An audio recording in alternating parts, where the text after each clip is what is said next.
Hospital Policlínico La Rosaleda, centro de referencia de la sanidad privada en Galicia desde hace más de 5 décadas. La Rosaleda cuenta con el mejor y más completo cuadro médico. Actualmente está formado por casi un centenar de facultativos altamente cualificados que cubren prácticamente todas las especialidades médicas. Además, dispone de unidades específicas totalmente punteras, como la unidad del sueño, antitabaco, neurología cognitiva, neurofisiología. El hospital está dotado asimismo con la tecnología más avanzada, ofreciendo a sus pacientes las máximas prestaciones sanitarias con los más vanguardistas medios de diagnóstico, quirúrgicos y asistenciales. Más de 10.000 metros cuadrados a tu disposición, con unas instalaciones recientemente reformadas para una mayor confortabilidad, exclusividad y el mejor trato a sus pacientes. Y todo ello sin esperas y con una financiación adaptada a tus necesidades. Porque lo verdaderamente importante no puede esperar. Por ti, por los tuyos. Hospital Policlínico La Rosaleda.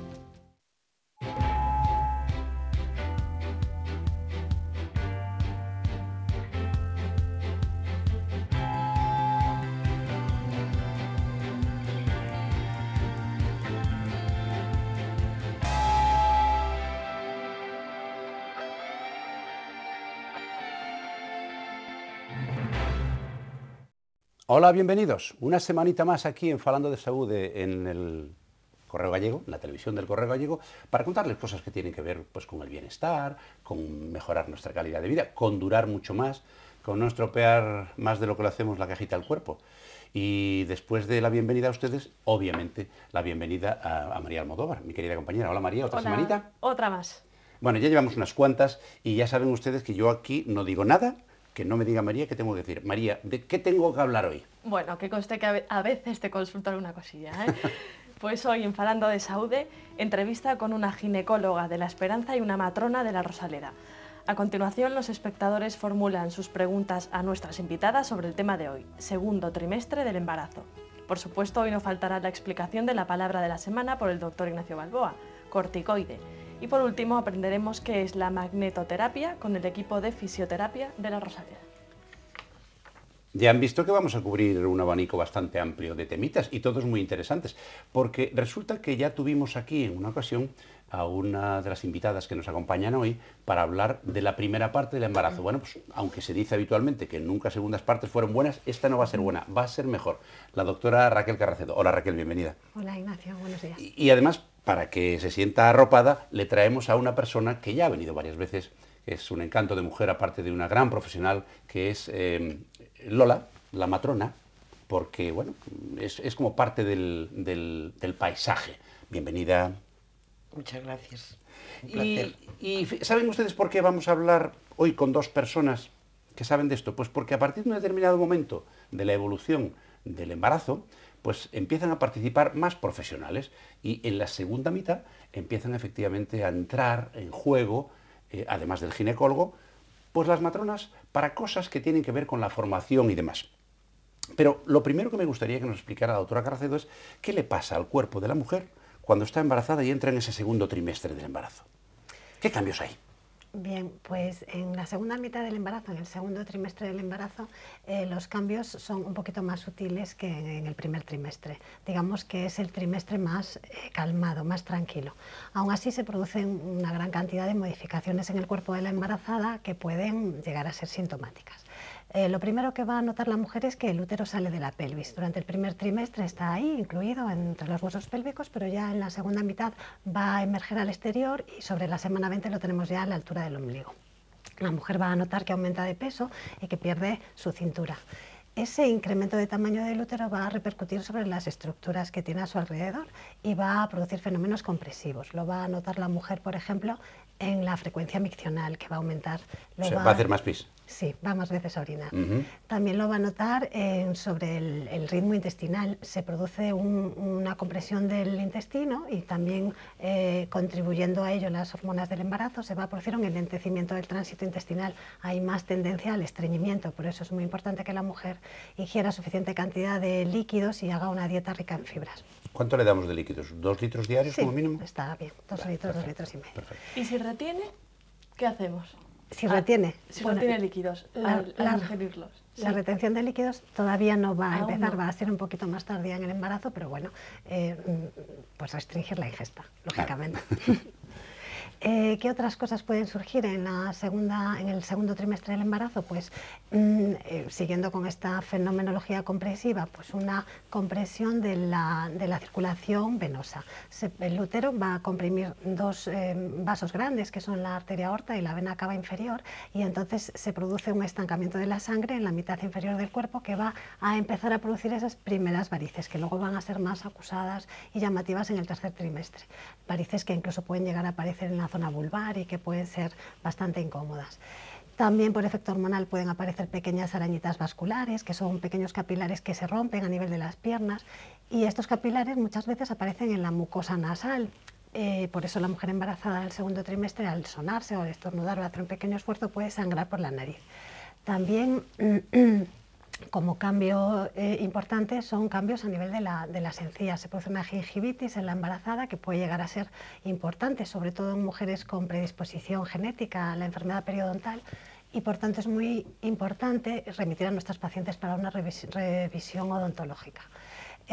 Otros cambios pues en la piel muy importantes y muy llamativos, sobre todo va a aumentar la síntesis de melanina, se va a producir un aumento de los lunares, de las pecas, y en algunas ocasiones aparece una formación que seguro que habéis oído hablar de ella, que es el cloasma gravídico, que son unas manchas que aparecen pues en la frente, en las mejillas, en el labio superior, que son unas manchas de color oscuro y que tienden a desaparecer después del embarazo, después del parto. Y también la línea alba, que es una línea hiperpigmentada que aparece en la parte media del abdomen.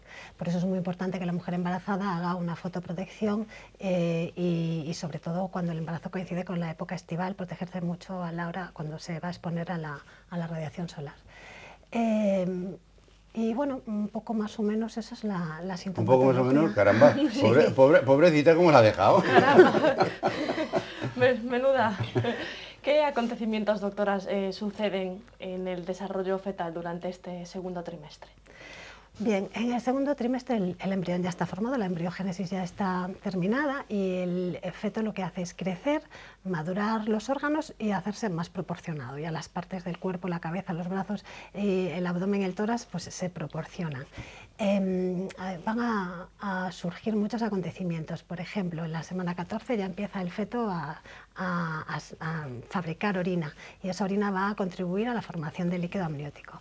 También van a aparecer un pequeño vello fino que se llama lanugo, que cubre toda la superficie del bebé, del feto, y va a aparecer una sustancia grasa que se llama vermis caseoso, que sirve para defender al feto de la posible agresividad del líquido amniótico. También van a aparecer los primeros movimientos fetales de flexión, extensión, abre y cierra los dedos. Van a empezar a desarrollarse los órganos de los sentidos. Ya pues tenemos un poquito de desarrollo del oído, que ya puede empezar a, digamos, a interaccionar con el medio. Todavía no ve porque bueno, los párpados están fusionados y además el útero está a oscuras y por lo tanto el sentido visual no está desarrollado. Y bueno, pues básicamente pues ya está aproximadamente sobre la semana 24, ya tiene un peso de unos 500 gramos, bueno, pues ya es un... Ya empieza a ser una cosita. Sí, una cosita... Y dime, Raquel, en ese trimestre, en ese segundo trimestre de la gestación, ¿qué métodos diagnósticos utilizáis y para qué? Es decir, ¿qué es lo que vais a controlar para ver que todo va adecuadamente? Sí, pues entre la semana 14 y la 16, si la mujer embarazada no ha hecho el screening de síndrome de Down del primer trimestre del embarazo, pues lo puede hacer en este momento. Es el screening del segundo trimestre, que no es tan sensible como el primer trimestre, pero todavía se pueden rescatar mujeres de riesgo con esta prueba, que sabes que es un análisis de sangre combinado con unos datos ecográficos. Si ese screening saliera positivo o alterado, se puede practicar la amniocentesis, que es en este segundo trimestre también, entre la semana 15 y la semana 17. Y en la semana 20 de gestación se hace pues, una prueba muy importante, que es la ecografía morfológica, en la cual pues, se hace un estudio exhaustivo de toda la morfología fetal para comprobar que todos los órganos están bien desarrollados y si existiera alguna alteración que pudiera poner en peligro el pronóstico del feto, pues la legislación de este país pues, admite la interrupción voluntaria del embarazo. Y la última prueba de este trimestre, sobre la semana 24, es la prueba del azúcar, el test de O'Sullivan, que se llama, que también es una prueba de screening, una prueba de cribado que trata de diagnosticar aquellas embarazadas que puedan desarrollar una diabetes gestacional. Consiste en tomar unos 50 gramos de un azúcar y después de una horita en el organismo determinar la cantidad de glucosa que hay en sangre y saber si esa mujer puede tener riesgo de ser diabética gestacional y por lo tanto poner tratamiento con dieta o tratamiento insulínico si fuera necesario. Respecto a eso, Raquel, me gustaría que le explicaras a nuestras televidentes, que el hecho de desarrollar una diabetes gestacional no significa que va a ser necesariamente una diabética. Efectivamente, por eso se llama diabetes gestacional, porque es propia del embarazo y una vez que ha finalizado el embarazo desaparece la diabetes. Perfecto. ¿Y qué acontecimientos? Bueno, eso ya nos lo comentó, pero vamos a ver, ¿a partir de qué momento deriva a una mujer embarazada ya a la matrona, a las clases de preparación al parto? Bueno, pues yo creo que a partir de la 24 semana es un buen momento para que se pongan en contacto con la matrona, que es la que va a digamos, llevar a cabo la parte práctica, ¿no?, del último trimestre del embarazo y del momento del parto, que es como si dijéramos la culminación de todo este proceso del embarazo y que tan deseado es, ¿no? ¿Tiene que haber como una comunicación entre las dos supuesto. especialistas? Sí, sí, muy importante. Ahora es el momento en el que tiene que entrar en juego Lola Iglesias, porque ella es una de las personas con más experiencia en eso que se llama formar a las mamás para que la cosa vaya como tiene que ir.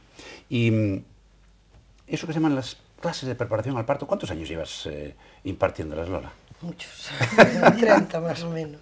Una tontería. O sea, te han pasado por tus manos unas cuantas miles de señoras, ¿verdad? Sí. Sí. Y dime una cosa, Lola, ¿en qué consisten? O sea, cuando llegan allí, aparecen una señora que está embarazada, te la manda el ginecólogo o ginecóloga, y ¿qué empiezas a hacer con ella?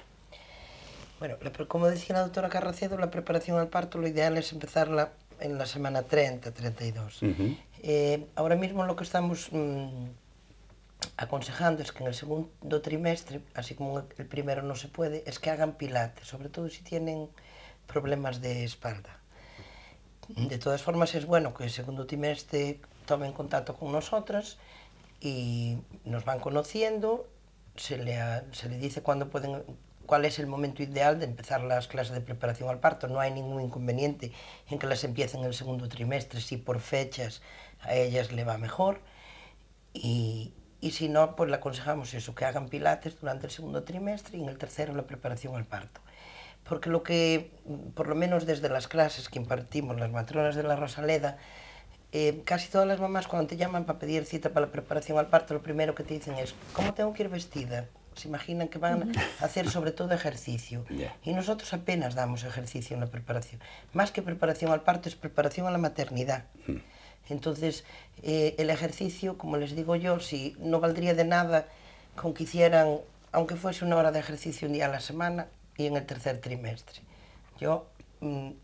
Estamos intentando cambiar una primera clase que dábamos en la preparación al parto, que era cambios en el embarazo, lo que explicó muy bien ahora la doctora Carracedo. Llegamos a la conclusión que eso sí se lo teníamos que explicar en el primer trimestre, para que ellas estuviesen preparadas para esos cambios que va a sufrir su cuerpo.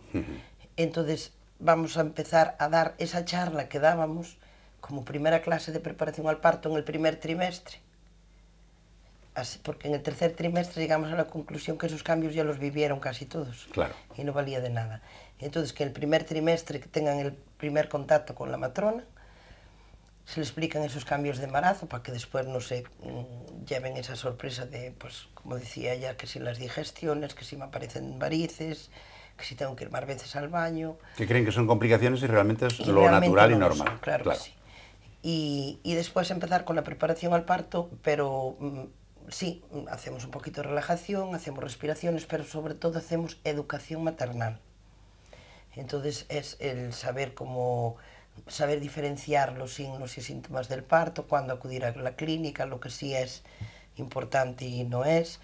Es muy importante que acudan los papás y en principio, pues eso, educación maternal, más que preparación, que no tomen eso como que es una preparación física, aunque es importante que estén físicamente bien entrenadas, que no valdría de nada hacerlo las últimas semanas del embarazo.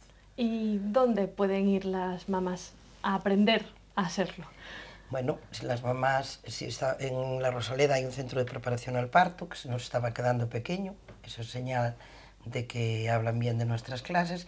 Entonces estoy a punto de cumplir uno de mis sueños, que era abrir una escuela de preparación al parto que se va a llamar Escuela de Mamás, que va a seguir vinculada a la Rosaleda, aunque lo vamos a hacer fuera del complejo por falta de espacio precisamente, y que tan pronto esté ya en marcha al 100%, por supuesto, os invitaremos para que vengáis a conocerla. Lola, una curiosidad, y esto va para los varones. ¿Por qué es tan importante que en esa fase de formación para la maternidad estén presentes los padres? Es importante y curiosamente yo veo que cada vez acuden más.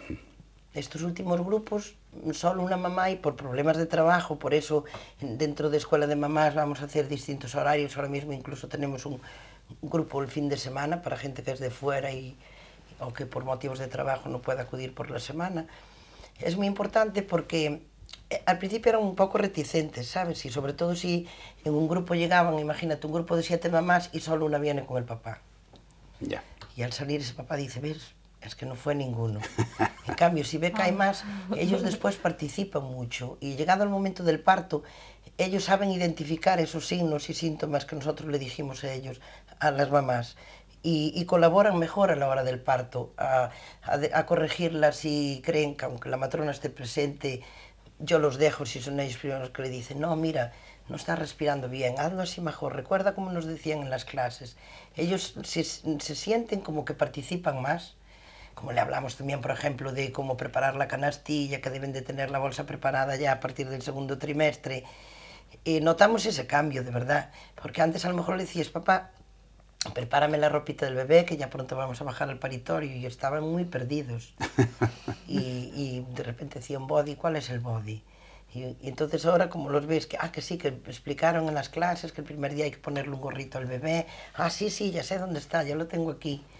¿Ves? Y además ellos se sienten como más... Se convierten en vuestros cómplices, sí, a la hora de afrontar el tema. La verdad es que sí. Pues no saben la alegría que me dan, porque esa es una vieja lucha que yo tengo. A ver si nos involucramos un poquito más. Pero ¿saben ustedes fundamentalmente por qué? Porque el ser humano lo que más teme en este mundo es lo desconocido. Y enfrentarse a algo que no conocen y que realmente, bueno, pues supone un cierto cambio, unas tensiones y demás, si sabemos a priori lo que va a ocurrir y encima nos han entrenado para reaccionar ante cualquier evento inesperado, seguro que lo pasamos menos mal, porque lo seguiremos pasando mal igual. Claro que ellas lo pasan peor, que nosotros no sufrimos. ¿Qué nos preguntan nuestros televidentes hoy, María? Pues muchas cositas, o sea que vamos a ello.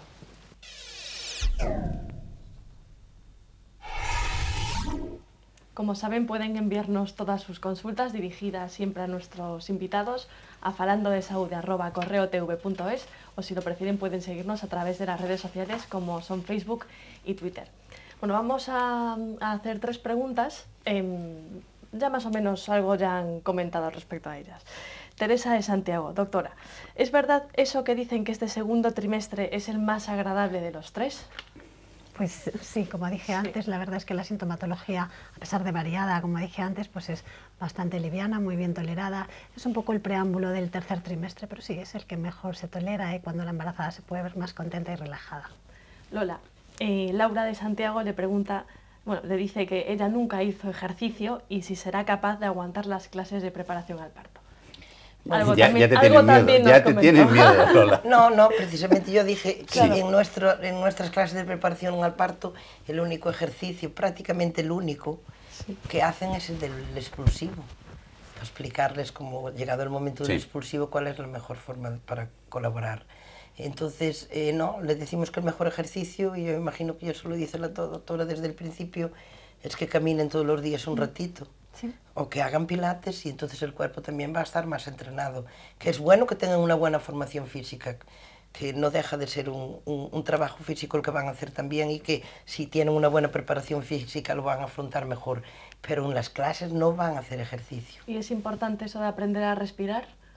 Es importante para todo y en el momento del parto, sobre todo para oxigenar bien al feto. Luego, una última pregunta que puede responder cualquiera de las dos, o a lo mejor las dos desde su punto de vista.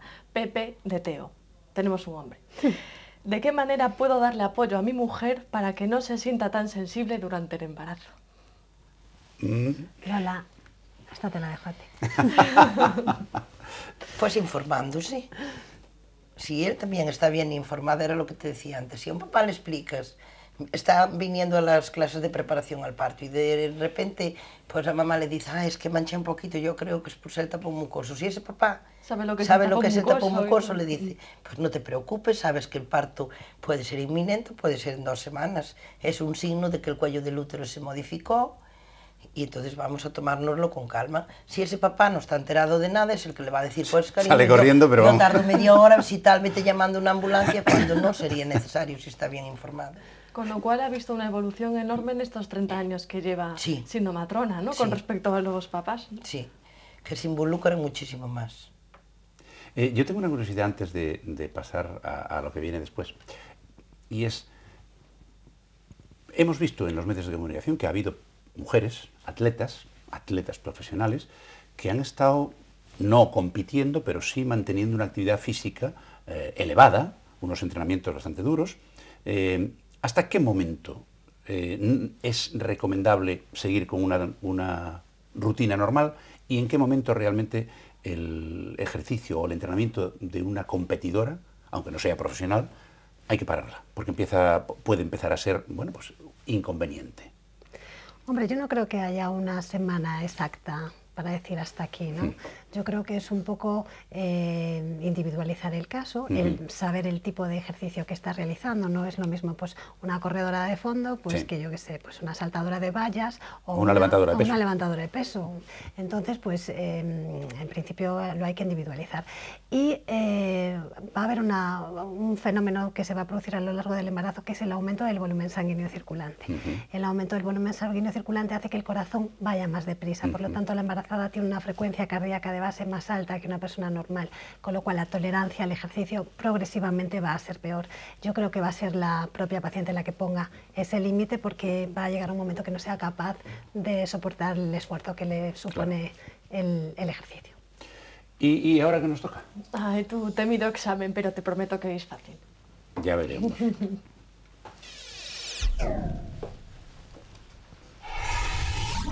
A ver, que estas últimas semanas me estoy portando bien, creo. ¿No?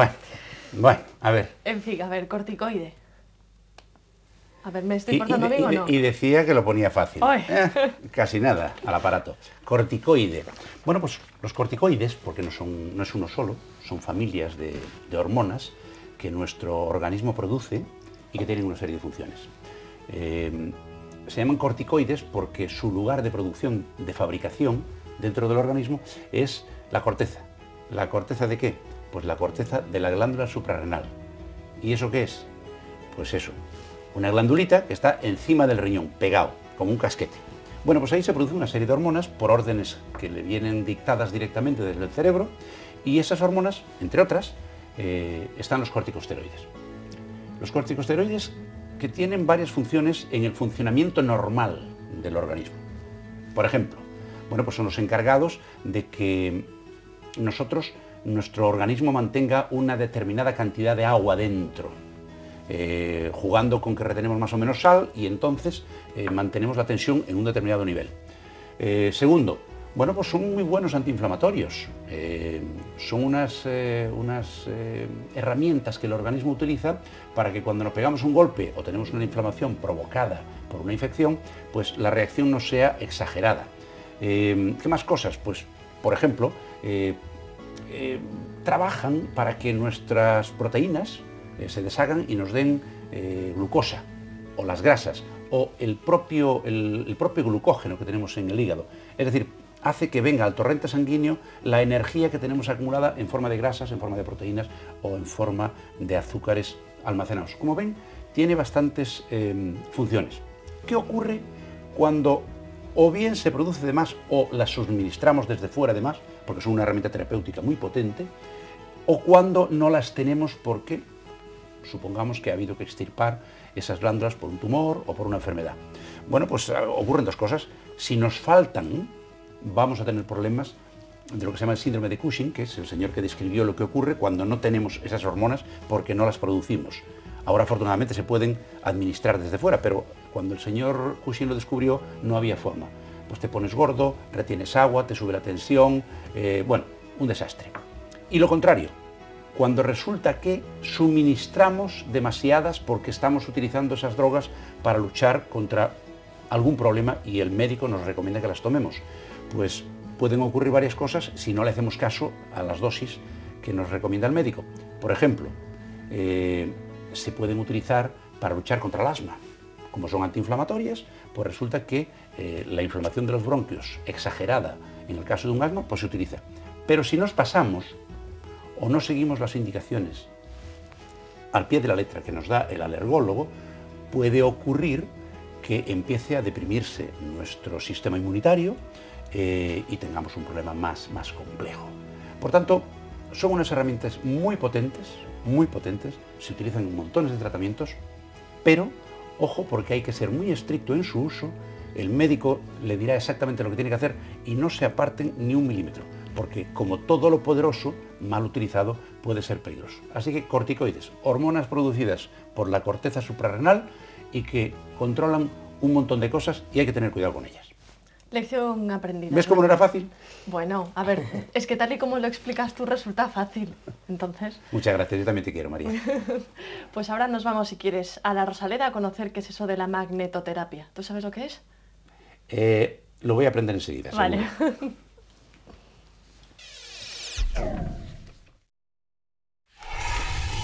Hola, hoy vamos a hablar de la magnetoterapia. La magnetoterapia es un elemento más que tenemos dentro de la fisioterapia que se utiliza sobre todo para crear un campo magnético y de esa forma ayudar a la formación ósea.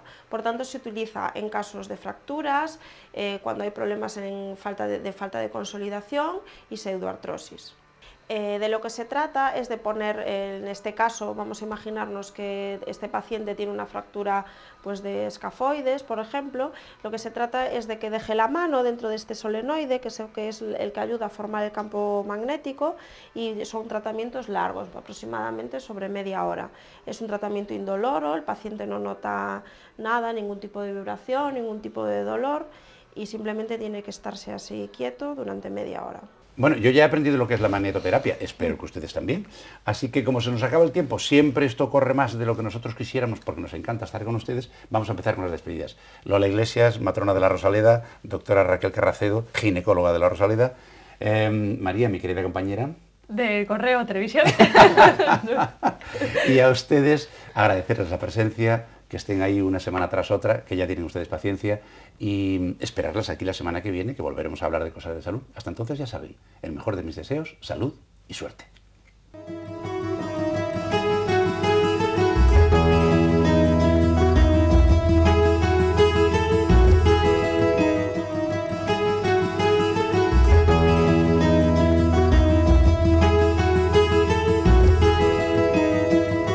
Centros Médicos La Rosaleda han patrocinado este programa.